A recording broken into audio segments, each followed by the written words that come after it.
अस्सलाम वालेकुम my YouTube family, welcome to my channel kitchen with Mahi. तो कैसे हैं आप सब?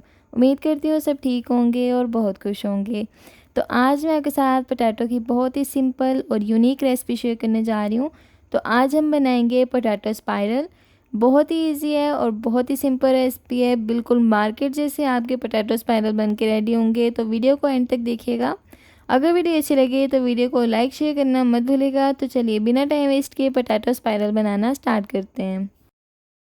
पोटैटो स्पाइरल बनाने के लिए यहाँ पे मैंने 4 मीडियम साइज़ के पोटैटो ले लिए हैं, जिसको मैंने अच्छे से वॉश करके ड्राई कर लिया। तो अब आप चाहें तो इसको पील ऑफ कर सकते हैं, मीन्स इसका छिलका वगैरह उतार सकते हैं, पर मैं इसको एज इट इज़ कट करूँगी। तो कट करने के लिए यहाँ पे मैं इस तरह से टूल का यूज़ करूँगी। आप चाहें तो इसको नाइफ़ से भी कट कर सकते हैं।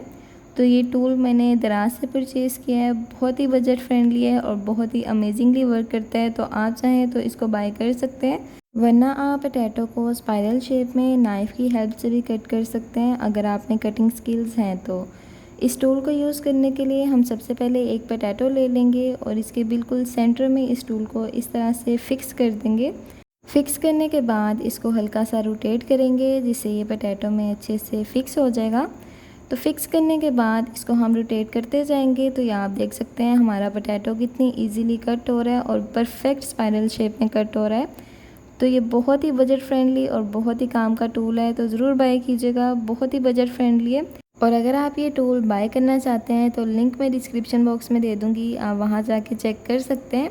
वरना आप गूगल पे स्पाइरल कटिंग टूल लिखकर सर्च करेंगे तो डिफरेंट स्पाइरल कटिंग टूल आपको मिल जाएंगे। आपको जो अच्छा लगे आप वो बाय कर सकते हैं, बट मुझे ये वाला ज़्यादा अच्छा लगा था। इसके रिव्यूज़ भी बहुत अच्छे थे, तो इसलिए मैंने यही वाला बाय कर लिया। बहुत ही बजट फ्रेंडली प्राइस में मिल जाता है और अमेजिंगली वर्क करता है। तो यहाँ पे आप देख सकते हैं पोटैटो अच्छे से कट हो चुके हैं और परफेक्ट स्पाइरल शेप में कट हुए हैं। तो अब हम इसको पानी में रख देंगे, क्योंकि ये बहुत जल्दी ब्लैक हो जाता है। तो पोटैटो स्पाइरल को हम पानी में रखते हैं और इसी तरह बाकी के पोटैटो स्पाइरल को भी कट कर लेते हैं। तो अगर आपको मेरी वीडियोस अच्छी लगती हैं तो मेरी वीडियोस को लाइक किया करें और अपने दोस्तों के साथ शेयर किया करें। और अगर आप मेरे चैनल पे नए हैं और अभी तक मेरे चैनल को सब्सक्राइब नहीं किया तो जल्दी से सब्सक्राइब कर लें और बेल आइकन को ऑल पे प्रेस करना मत भूलिएगा, ताकि मेरी न्यू आने वाली टेस्टी और डिलीशियस रेसिपीज़ की नोटिफिकेशन आपको सबसे पहले मिलती रहें। तो जी यहाँ पे हमने सारे पोटैटो को स्पाइरल शेप में कट कर लिए और इनको पानी में रख दिया था ताकि ये ब्लैक ना हो, क्योंकि जब हम पोटैटो को कट कर लेते हैं तो ये बहुत जल्दी अपना कलर चेंज करके ब्लैक हो जाते हैं। तो जी पोटैटो स्पाइरल की कटिंग करने के बाद अब हम इसके लिए मसाला रेडी करेंगे। बहुत ही सिंपल सा मसाला है, तो ये हमारे स्पाइरल को क्रिस्पी भी बनाएगा और टेस्टी भी बनाएगा। तो मसाला रेडी करने के लिए यहाँ पर मैंने 3 टेबलस्पून मैदा लिया है। मैदे को मैंने अच्छे से ऑलरेडी छान लिया था, तो मैदे को हमेशा छान के ही यूज़ किया करें। मैदा ऐड करने के बाद अब हम इसमें 3 टेबलस्पून कॉर्नफ्लोर या कॉर्न स्टार्च के ऐड करेंगे। मैदा और कॉर्नफ्लोर ऐड करने के बाद अब हम इसमें स्पाइसेस ऐड करेंगे। तो यहाँ पे मैंने हाफ़ टी स्पून नमक लिया है, half teaspoon red chili powder, half teaspoon black pepper powder और 1/4 टीस्पून पेपरिका पाउडर लेंगे। तो पेपरिका पाउडर हम सिर्फ टेस्ट के लिए और कलर के लिए ऐड कर रहे हैं। स्पाइसेस ऐड करने के बाद अब हम इसमें पानी ऐड करेंगे। तो थोड़ा थोड़ा करके इसमें पानी ऐड करके इसकी एक नॉर्मल सी स्लरी रेडी कर लेंगे। बहुत ज़्यादा थिक या फिर बहुत ज़्यादा पतली आपने नहीं रेडी करनी, बिल्कुल नॉर्मल सी स्लरी रेडी करेंगे। अगर आप इस मिक्सचर में बहुत ज़्यादा पानी ऐड करके इसको पतला बना देंगे तो ये हमारे पोटैटो स्पाइरल के साथ चिपकेगा नहीं और पोटैटो स्पाइरल क्रिस्पी नहीं बनेगा। और अगर आप इसको बहुत ज़्यादा थिक करेंगे तो स्पाइरल आपस में चिपकने लग जाएगा, जिससे उसकी लुक ख़राब हो जाएगी। तो इसीलिए आपने बिल्कुल नॉर्मल सी स्लरी रेडी करना है। यहाँ पे आप इसकी कंसिस्टेंसी चेक कर सकते हैं, बिल्कुल इस तरह की स्लरी आपने बना के रेडी करनी है। तो चलिए अब हम पोटैटो स्पाइरल को इस स्लरी या फिर मिक्सचर के साथ कोट कर लेते हैं। बट उससे पहले हम इस तरह से वुडन स्टिक या फिर स्क्रू ले लेंगे और इसको पोटैटो स्टिक में डालकर बिल्कुल मार्केट में जैसे हमें पोटैटो स्पाइरल मिलते हैं बिल्कुल उसी तरह हम इसको सेट करके इसको शेप दे देंगे। तो जी दूसरी तरफ ऑयल को मैंने प्री हीट होने के लिए रख दिया है मीडियम टू लो फ्लेम पे। तो पोटैटो स्पाइरल को फ्राई करने के लिए ऑयल का बहुत अच्छे से प्री हीट होना ज़रूरी है। अगर आप इसको ठंडे ऑयल में फ्राई करेंगे तो ये बहुत ज़्यादा ऑयली हो जाएगा और क्रिस्पी नहीं बनेगा। तो इसीलिए हम पहले से ही ऑयल को प्री हीट कर लेंगे मीडियम टू लो फ्लेम पे। तो हाई फ्लेम पे ऑयल को प्री हीट मत कीजिएगा, वरना वो ओवर हीटेड हो जाएगा। और जब हम पोटैटो स्पाइरल को फ्राई करेंगे तो ये बहुत जल्दी फ्राई होकर अपना कलर चेंज करेंगे और जलना स्टार्ट हो जाएंगे।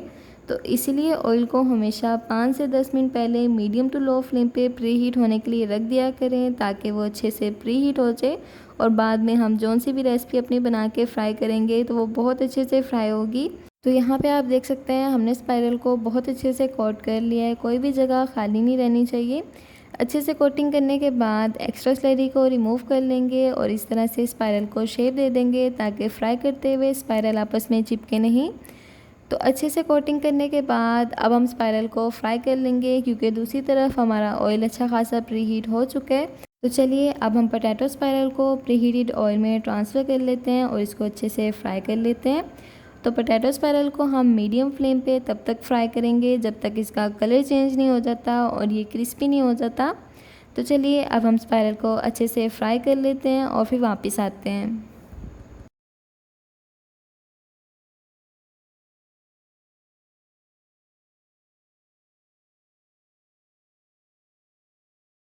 तो यहाँ पे आप देख सकते हैं हमारे पोटैटो स्पाइरल अच्छे से फ्राई हो चुके हैं, इसमें बहुत ही प्यारा गोल्डन कलर आ गया और ये क्रिस्पी भी हो गए हैं। तो तकरीबन मुझे 7 मिनट हुए इसको मीडियम फ्लेम पे फ्राई करते हुए। तो तमाम साइड से आपने इसको अच्छे से फ्राई कर लेना है जब तक ये क्रिस्पी नहीं हो जाता। तो चलिए अब हम इसको निकाल लेते हैं और इसी तरह बाकी के पोटैटो स्पाइरल को भी फ्राई करके फाइनल लुक की तरफ चलते हैं। तो जी यहाँ पे आप देख सकते हैं हमने बाकी के पोटैटो स्पाइरल को भी बना के रेडी कर लिए। तो ये बहुत अच्छे से क्रिस्पी हो गए हैं और इसमें बहुत ही प्यारा गोल्डन कलर आ गया है। तो इसको हम निकाल लेते हैं और फाइनल लुक की तरफ चलते हैं।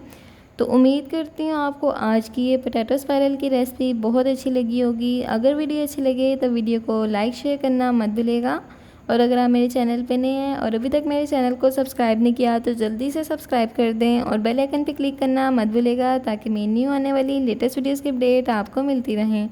तो मिलते हैं एक नई वीडियो में एक नई रेसिपी के साथ, तब तक के लिए अल्लाह हाफिज़।